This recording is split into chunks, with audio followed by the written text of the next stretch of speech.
ಅದನ್ನು ನಾನು ನಿಮಗೆ ಆಗ್ರಹವನ್ನು ನಾನು ಮಾಡ್ತಾಯಿದ್ದೀನಿ.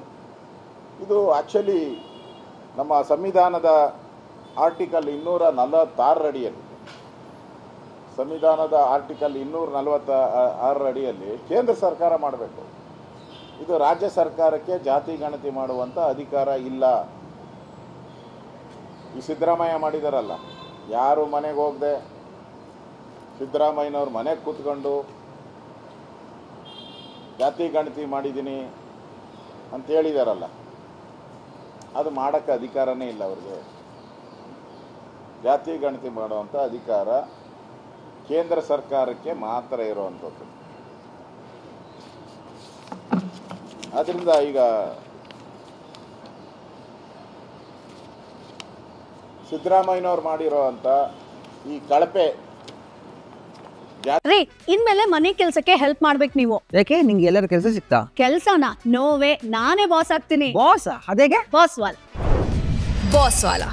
B the boss. ಜಾತಿ ಗಣತಿ ಏನಾಗುತ್ತೆ ಈಗ ಎಲ್ಲರೂ ಕೇಳೋ ಪ್ರಶ್ನೆ ಅದೇನೋ ಬರ್ತದಲ್ಲ, ಈಗೂ ಉಂಟೆ ಅಂತೇಳಿ. ಅದು ಜನ ಕೇಳ್ತಾ ಇದ್ದಾರೆ. ಕರ್ನಾಟಕ 165 ಕೋಟಿ ಖರ್ಚು ಮಾಡಿದ್ರಲ್ಲ, ಇದ್ರ ಕತೆ ಏನು? ಇದಕ್ಕೆ 3 ನಯಾ ಪೈಸದ ಬೆಲೆ ಇದೆಯಾ? ಈಗಾಗಲೇ ರಾಜ್ಯದ ಎಲ್ಲ ಜಾತಿ ಸಮುದಾಯದವರು, ಹಿಂದುಳಿದವರು, ಒಕ್ಕಲಿಗರು, ಲಿಂಗಾಯತರು, ಬ್ರಾಹ್ಮಣರು, ಆಲ್ಮೋಸ್ಟ್ ಆಲ್ ಎಲ್ಲ ಸಮುದಾಯದವರು ಇದು ಬೋಗಸ್ಸು ಅಂತ ಹೇಳ್ತಾ ಇದ್ದಾರೆ. ಸ್ವತಃ ಶಿವಗಂಗೆಯ ಸಿದ್ಧಗಂಗಾ ಮಹಾಸ್ವಾಮಿಗಳೇ ಹೇಳಿದ್ದಾರೆ, ನಮ್ಮನೆಗೆ ಬಂದಿಲ್ಲ ಅಂತ ಹೇಳಿದ್ದಾರೆ. ರಾಜ್ಯದ ಎಲ್ಲ ಶಾಮನೂರು ಶಿವಶಂಕರಪ್ಪ ಹೇಳಿದ್ದಾರೆ, ವೀರಶೈವ ಲಿಂಗಾಯತ ಅಧ್ಯಕ್ಷರು ನಮ್ಮ ಹತ್ರ ಬಂದಿಲ್ಲ ಅಂತ ಹೇಳಿದ್ದಾರೆ. ಒಕ್ಕಲಿಗರು ಹೇಳಿದ್ದಾರೆ, ನಮ್ಮ ಹತ್ರ ಬಂದಿಲ್ಲ ಅಂತ ಹೇಳಿ. ಹಿಂದುಳಿದ ಹಲವಾರು ಸಮುದಾಯದ ಹೇಳಿದ್ದಾರೆ, ನಮ್ಮ ಜನಸಂಖ್ಯೆ ಇಷ್ಟಿದೆ, ನಮ್ಮ ಜನಸಂಖ್ಯೆನ ತಂದು ನಿಲ್ಲಿಸಿದ್ದೀರಾ, ಇಲ್ಲಿ ಕಡಿಮೆ ಮಾಡಿದ್ದೀರಾ ಅಂತ ಹಿಂದುಳಿದ ಸಮುದಾಯದವರು ಹೇಳ್ತಾರೆ. ಈ 165 ಕೋಟಿ ಲೂಟಿ ಹೊಡೆದಂಥ ಸಿದ್ದರಾಮಯ್ಯನವರಿಗೆ ಅವಶ್ಯಕತೆ ಇದ್ದ ಆರ್ಟಿಕಲ್ 246 ಪ್ರಕಾರ ನಿಮ್ಗೆ ಅಧಿಕಾರನೇ ಇಲ್ಲ. ನೀವು ಮಾಡಿರೋದೇ ಬೋಗಸ್ಸು. ಈಗ ಹಣ 165 ಕೋಟಿನ ನಾಮನ, ಅದು ನಾಮನ ಪಂಗನಾಮನ, ಇದಕ್ಕೆ ರಾಜ್ಯದ ಜನತೆಗೆ ಉತ್ತರ ಕೊಡಬೇಕು. ಸಿದ್ದರಾಮಯ್ಯನವರು ಉತ್ತರ ಕೊಡಬೇಕು. ಈ ಸಮೀಕ್ಷೆಯ ಪಾಡೇನು? ಇದು ಕೊನೆಗೆ ದೇವರ ದಿಕ್ಕು ಸಮೀಕ್ಷೆ ಆಗ್ತದ?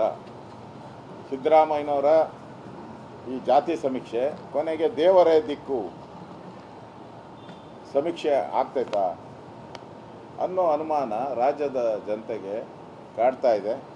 ಈ ಸಮೀಕ್ಷೆ ಮಾಡಿರೋದ್ರಿಂದ ನರೇಂದ್ರ ಮೋದಿಯವರು ದೇಶದ ಬಡವರ ಪರವಾಗಿದ್ದಾರೆ ಅನ್ನೋದು ಸ್ಪಷ್ಟವಾಗಿ ಇದರಿಂದ ಅರ್ಥ ಆಗ್ತದೆ. ಮತ್ತು ನರೇಂದ್ರ ಮೋದಿಯವರು 2029ಕ್ಕೆ ಮಹಿಳಾ ರಿಸರ್ವೇಷನನ್ನು ಮಾಡ್ತೀನಿ ಅಂತ ಹೇಳಿದ್ದಾರೆ. 2029ಕ್ಕೆ ಮಹಿಳಾ ರಿಸರ್ವೇಷನು ಮಾಡ್ತೀನಿ ಅಂತ ಹೇಳಿದ್ದಾರೆ. ಅಂದರೆ ಕಾಂಗ್ರೆಸ್ ಅವರು ಇಷ್ಟು ದಿನ ಮಹಿಳೆಯ ರಿಸರ್ವೇಷನ್ನೇ ಇಲ್ಲ, ಮಾಡಲೇ ಇಲ್ಲ. 2029ಕ್ಕೆ ಆ ರಿಸರ್ವೇಷನ್ ಬರ್ತದೆ. ಯಾಕಂದರೆ ಈ ಗಣತಿ ಆದಮೇಲೆ ಈ ಸೆನ್ಸಸ್ ಏನಿದೆ, ಆ ಸೆನ್ಸಸ್ ಜೊತೆ ಜಾತಿ ಗಣತಿನೂ ಕೂಡ ಮಾಡ್ತಾ ಇದೆ. ಅಂದರೆ 2 ಮಹತ್ತರವಾದಂಥ ಈ